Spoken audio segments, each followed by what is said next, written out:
और अगली खबर टीकमगढ़ की, जहां बांध सुजारा बांध के 7 गेट खोले गए हैं और बताया जा रहा है कि धसान नदी के पानी से जो जलस्तर है वो बढ़ता जा रहा है और ऐसे में गेट खोल करके पानी को रिलीज किया जा रहा है, निकाला जा रहा है।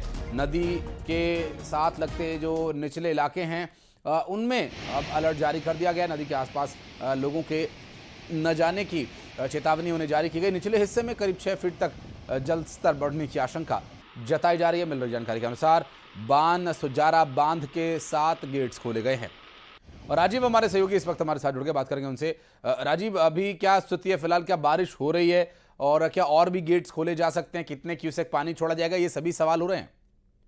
देखिए, जो पिछले 2-3 दिनों से लगातार बारिश हो रही थी, तो इसके साथ ही जो आसपास की जो पूरी नदियां हैं उनमें जलस्तर बढ़ गया है और धसान नदी में करीब 6 फीट जलस्तर बढ़ने की संभावना जताई जा रही है। और धसान नदी का फिलहाल जो वाटर लेवल है वो काफी बढ़ गया था, जिसके कारण 7 गेटों को प्रशासन को खोलना पड़ा है। और जो निचले इलाके में रहवासी इलाके और नदी के किनारे ना जाने के लिए प्रशासन ने अलर्ट जारी किया है और आसपास के जो थाने हैं उन्हें को सभी को सूचना दे दी है कि ताकि नदी के किनारे कोई भी ना जाए और किसी भी तरह की जनहानि ना हो।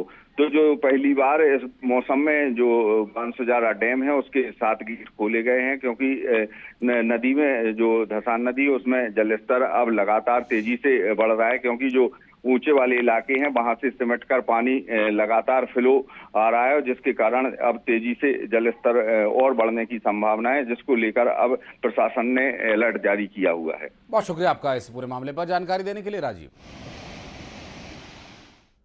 और अगली खबर टीकमगढ़ के, जहां बांध सुजारा गेट के खोले जाने के बाद बैतूल की अगर करें तो बैतूल में बारिश की वजह से तवा नदी का भी जलस्तर बढ़ा और सतपुड़ा डैम के भी 7 ही गेट खोले गए हैं। दरअसल 2-2 फीट तक इन्हें खोला गया है फिलहाल और 24 घंटे के लिए मौसम विभाग की तरफ से बारिश की आशंका जाहिर की गई है, पूर्वानुमान जताया गया है। और लगातार जो बारिश और पानी के बढ़ने की स्थिति है, ऐसे में बांध के गेट खोल करके नदी के स्तर को मेंटेन करना बहुत ज़रूरी है, अन्यथा बांध को नुकसान पहुंच सकता है।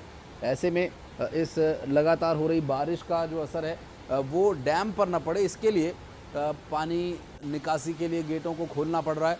ऐसे में आपको ये भी बता दें कि 7 गांवों का तहसील मुख्यालय से संपर्क भी टूट गया है, क्योंकि जब बांध के गेट खुलते हैं तो जो निचले इलाके हैं वहाँ पर पानी बहुतायत में पहुँच जाता है।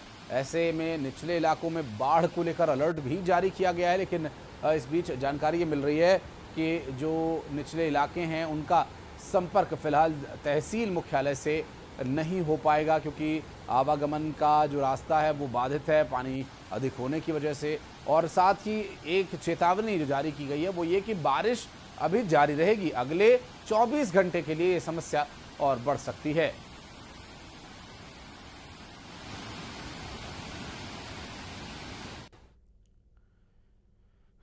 और रायसेन बेगमगंज इलाके में लगातार बारिश हो रही है। स्कूल से घर लौटते समय सड़क पर पानी का तेज बहाव हो जाने की वजह से पैर फिसलते ही पानी के बहाव में एक छात्र बहने लगा।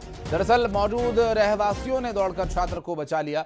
बेगमगंज के गणेश मंदिर रोड का ये पूरा मामला बताया जा रहा है। देखिए, लोग दौड़े काफ़ी तेज़ी से और जाकर उन्होंने बच्चे को किसी तरह से पकड़कर रोका, क्योंकि देखिए पानी काफ़ी ज़्यादा तेज़ गति से बह रहा है और इस तेज़ बहाव में बच्चा जो स्कूल से लौट रहा था उसका पैर फिसलने की वजह से वो गिरा और बहने लगा।